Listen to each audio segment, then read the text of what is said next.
গোধূলিতে নামলো আঁধার, ফুরিয়ে গেল বেলা।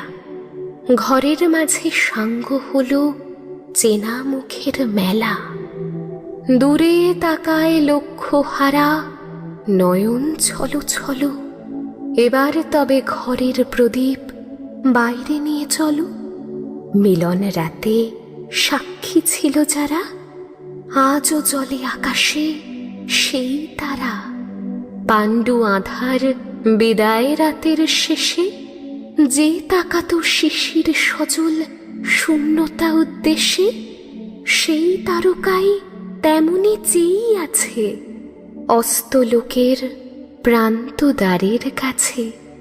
অকারণে তাই এ প্রদীপ জ্বালাই আকাশ পানে, যেখান হতে স্বপ্ন নামে প্রাণে।